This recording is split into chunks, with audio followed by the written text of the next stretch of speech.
Time to build some stuff. Oh my God. We're back in the shop and we can finally work on projects. What the hell happened here? Yeah, so we're back inside because the heat wave's over, which means it's not 130 degrees in here. But we have a problem, as you can tell. While the heat wave was going on, we were doing that sawhorse project outside.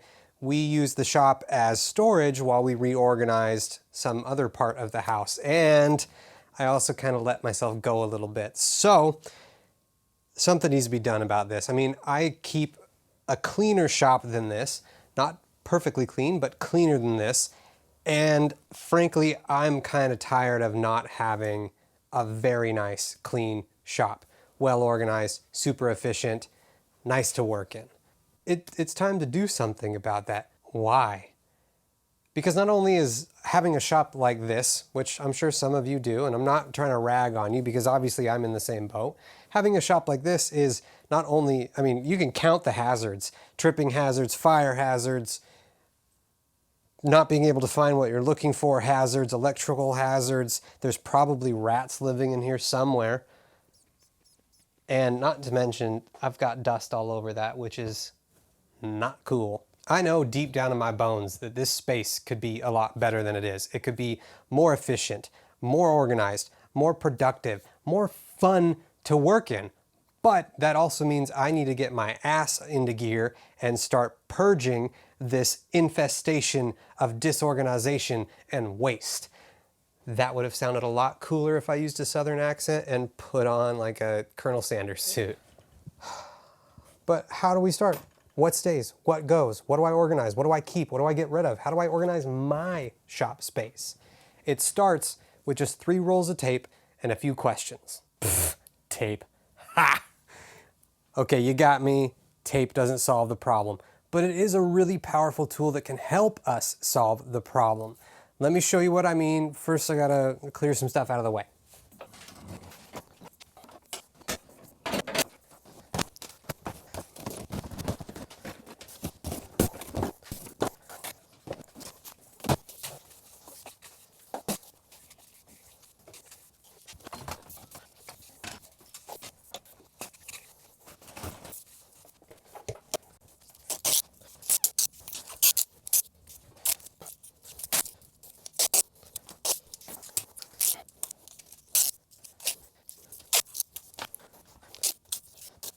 The tape is a visual cue or visual aid to help us sort through the clutter.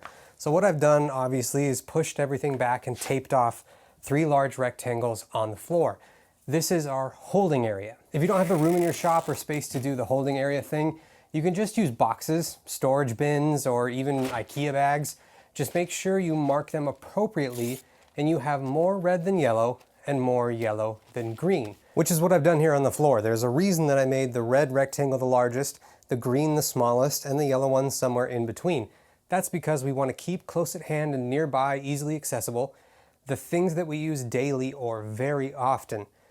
The stuff that we use sometimes, we want to store, and then the stuff that we never use, we want to get rid of, either by selling it, donating it, recycling it, or worst case scenario, trashing it. The beautiful thing about using tape for this is you can slap it on larger things, mark them with what you want to do, and then quickly and at a distance you can point out the stuff that needs to stay, go, be sold, stored, whatever. So when it's time for me to have my garage sale here in a little bit, after I've gotten rid of the obvious red stuff, trash, garbage, that's the same thing, recycling, stuff that needs to be donated, a 6-year-old could walk into my shop and just point out the stuff that needs to go outside for the sale. The red stuff. He's having a 6-year-old help him with sales. I'm not. It's just an example. Brilliant. He's copied traffic lights and still hasn't shown us how to decide what should go into the green, yellow, or red piles. Correct you are. So when you come across an item that clearly isn't red and you're unsure what to do with it, all you have to do really is ask yourself 2 questions. The first of which is always, will I use this soon? And by soon, I mean within the next week or probably the next project. And if the answer to that is yes, then it goes into the green section. This is stuff that you need to have close at hand, easy to access, readily available. So for woodworkers, that's going to be things like tape measurers, pencils, marking knife, tri-square, eyes, ears, and lung protection, etc. If you won't use it soon, then the next question, so if this is no, then you need to ask yourself, will I use this eventually? And by eventually, I'm meaning a month, maybe 2 months, but definitely within the next 2 or 3 projects. If the answer to that is yes,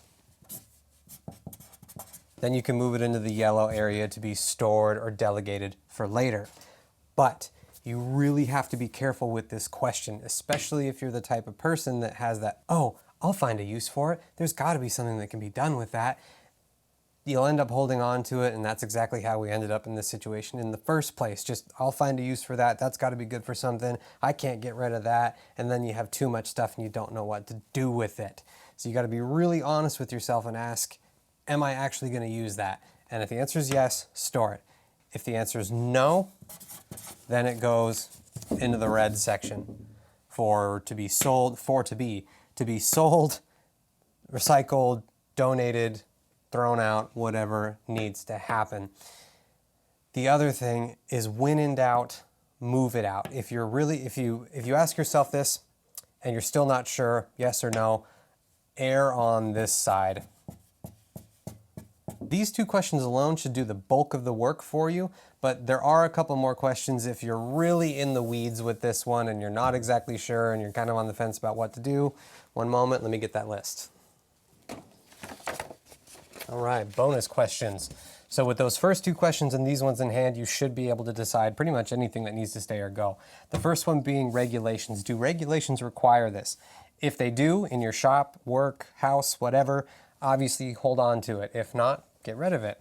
Frequency. How often will that thing be used, or has it ever been used? If it's been sitting in your shop for 4 years and it has a 1/4 inch or 6.25 millimeters of dust on it, chances are you probably don't need it and you can get rid of it. Quantity. How many of those things do you need? Do you really need 60 pencils in your shop? I know you lose them and you're always trying to find a pencil, but hear me out.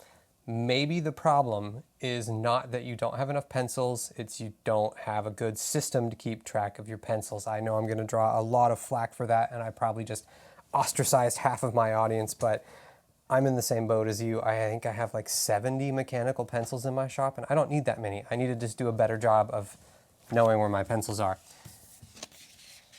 Necessity. Is this thing actually needed? Do I really need this here? Is it necessary? Yes, no, that should give you a good answer. And then lastly, does it spark? Wait, no, that's the wrong program. And now we sort.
Okay, real talk. Consider me overwhelmed.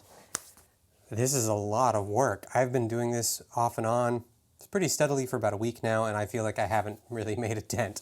There's lots of boxes packed up, but there's just so much stuff accumulated over so long without having a system. And that's really what this is. So the system works. It's super easy to look at something and go, do I need this now? Will I need it eventually? If not, get rid of it. The problem is there have been years and years and years of looking at things going, ooh, that would be a really great project. I'll do that later after I do this project and this project and this project. And you just accumulate crap. And why the hell do I still have these in? Probably talking way too loud.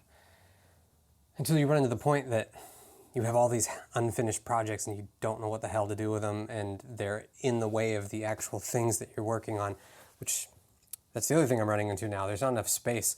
I have boxes packed up and they're in the way of me getting other things cleared out and moving pieces of furniture out of here that I don't need. Why am I whining about this? It's just a little bit more work than I thought. So I guess the message I was trying to portray here is, if you get overwhelmed, you're going to get overwhelmed. Just take a break from it and come back. That's usually what I've done each day, where I've started to feel a little bit like, oh my God, I'm not going to be able to do this, or this is worse than when I started. I take a break, either overnight or a couple hours, and I come back, and almost every single time I come back into the shop, it's, wow, actually, there's a lot more packed up than I thought. Just clear your head, get your mind off of it, and you'll kind of be surprised when you come back how much you have done. The other thing is, I've noticed sometimes I've been sitting on the couch not wanting to get my butt out here to work on it because it's a little overwhelming to have to deal with all of this stuff. And the stupidest source of motivation came the other day when we were driving down the road, and there's this mechanic shop that has one of those like billboard things where you can put the letters up there and change the saying, and they do it every couple weeks. And we were just driving by, and I randomly looked at it, and it was probably the most profound thing that I've ever heard, which is, nothing changes if nothing changes. And that's been rolling through my head, and it's mind-blowing, really, when you think about it. It's that simple. If I want this space to be cleaner, it's not going to happen if I don't come out here and change something. Even if it's not wiping the shop top to bottom, selling off everything and getting it fully organized, it won't get anywhere near that if I don't do a thing. So nothing changes if nothing changes. If I want this to change, I need to come out here and change something. It may not be as fast as I want, but it's a step in the right direction. So that being said, nothing changes if nothing changes, and I want this thing to change. So I'm going to get back to changing it.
Okay, so this is going to take longer than one video, especially if I were to explain why I'm red tagging some of the stuff that I am, like my workbench that was here or those big cabinets that were off on the wall. So if you're interested in why I did that, kind of my thought process behind it, let me know down in the comments, and I might make another video, short one, explaining some of that. But I just wanted to give you some bonus tips to help you figure out the sorting while you're going through them. So the first one is, none of these are hard and fast rules. Something that's green doesn't have to stay green. It can go yellow, red, and vice versa, or in any combination of that. I know personally, what I've found is I normally have to do this in a couple different sweeps. So I'll normally go through and separate everything, what I think is initially right, get rid of the red stuff, and then I'll go through my yellow again. And 9 times out of 10, half of the stuff that I put in yellow that I think, oh, I'm going to use that eventually and I'm going to store it, The second time around, I start going, you know, I don't really think I need that. I'm gonna get rid of it until I've whittled it down to every single time I go through the yellow or the green, I know, yes, I will use this eventually. Yes, I will use this soon, and I'm done. If you're really having a hard time deciding what stays or goes, set it aside somewhere and leave it there for a couple weeks or a month. And if you or nobody else touches it, chances are you probably don't need it. Another tip I've kind of already covered, but I want to reiterate, is when in doubt, move it out. Chances are, if you're thinking to yourself, I don't really know if I need this or not, you probably don't. Don't fear regret. I've made more Goodwill runs and OfferUp sales and Craigslist sales than I care to admit of my own stuff, but one thing for sure is that I cannot think of a single scenario where I've thought back and gone, ah, you stupid son of a biscuit. You shouldn't have sold that thing. You shouldn't have gotten rid of it. God, I wish I had that thing back in my hands. It's never happened. Don't worry too much. Don't have that FOMO. I guess it's not fear of missing out. Fear of wanting it back. FOB, F-A-W-B. No, F-O-W, F-O, yeah. Fear of wanting it back. FOB. Another big one is don't get rid of anything that somebody else in your household, workspace, life might have claim to without checking with them first. Big, big no-no. Second big, big no-no.